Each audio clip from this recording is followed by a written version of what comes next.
Welcome to Explosive Enterprises. The holiday season is upon us, and perhaps you may soon be buying or receiving your first gas blowback rifle, so this is a great time to quickly cover what to do with a brand new replica to get the most out of it, because there are a few potential issues to avoid.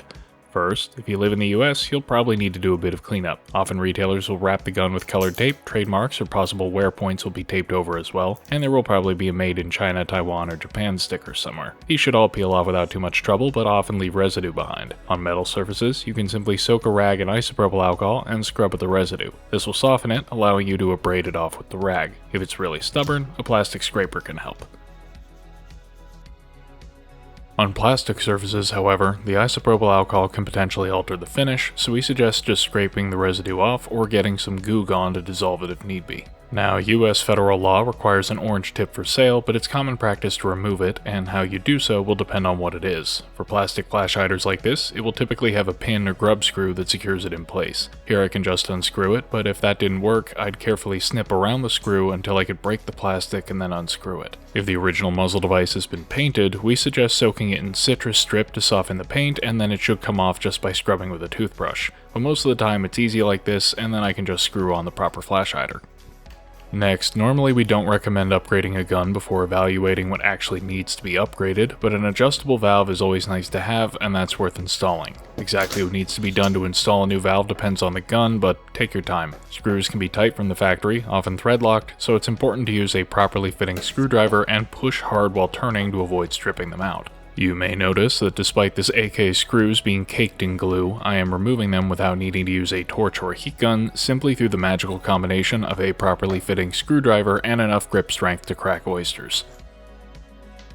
When installing the adjustable valve, it's important to orient it the same way as the stock valve, which for almost all guns means with the grub screw visible when looking in the nozzle inlet. Once it's in place and the nozzle is reassembled, adjust the screw until the valve sits roughly in the middle of its range of travel. Starting at the midpoint will make power adjustment easier later. While you have the nozzle out, this is a good opportunity to check the inside of the bulk carrier for lubricant, and if it seems dry, apply a bit of grease or oil. We actually have a whole separate video on lubricating gas blowback guns that covers recommended products and where to use them, so refer to that for more info. On reassembly, first double check that all O-rings are in place. The exact design will vary across guns, but anything with an extension spring like this relies on some sort of O-ring to seal up the back of the carrier, and forgetting it will cause problems. And be careful to get the screws tight, but not so tight that you won't be able to undo them in the future.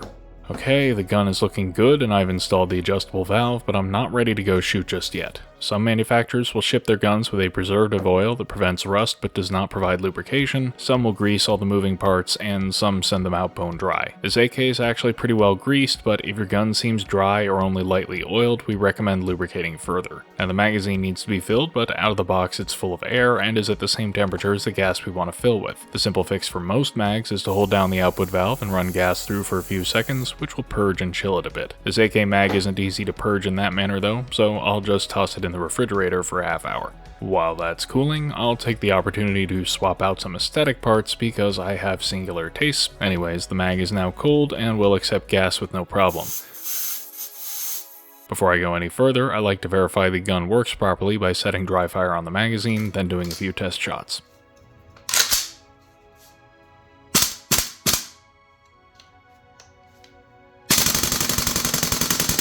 Yep, seems good. Load up with BBs and now it's time to chrono, but make sure to set your hop at least high enough that the BBs don't just fall out the muzzle or you'll get very weird chrono readings.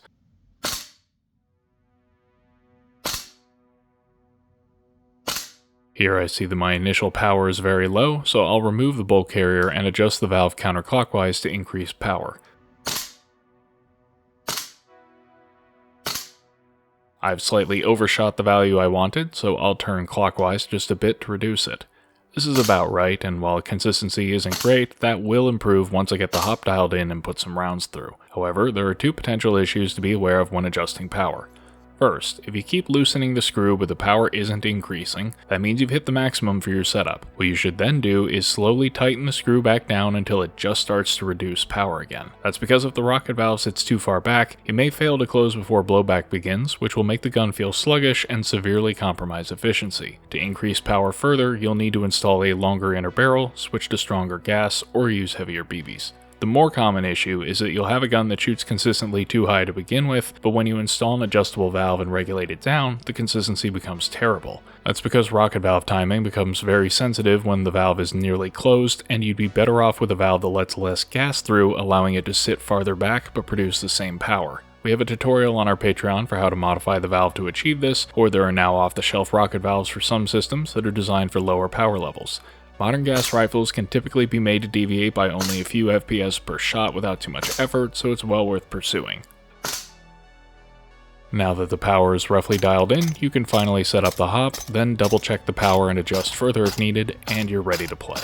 Just be aware that there may be oil in the hop from the factory that can cause weird behavior, plus some hop buckings take a non-negligible round count to wear in and deliver optimal performance. We suggest trying out a gun stock for at least a few hundred rounds or one solid game day, and if you still aren't happy with the hop up, then look into upgrades. Just don't render judgment too early, because out-of-the-box performance often doesn't reflect how it'll behave after some actual use. And lastly, after 1,000 rounds or so, it's a good idea to clean out the gun and reapply lubrication. Those initial rounds are your break-in period, and not only is it common to experience malfunctions or poor efficiency, the initial lubricant layer will likely turn into sludge from all the metal polishing out. So take the gun apart and wipe down and re-grease the bolt carrier. Then either clean off and re-grease all the fire control parts individually, or just wipe them off the best you can, drip some oil into contact points, and work that in. At this point, your new GBBR should be broken in and working well, so just refer to our magazine and gun maintenance guides for general upkeep and enjoy your new purchase. As always, thanks for watching, and we look forward to bringing you more useful content in 2026.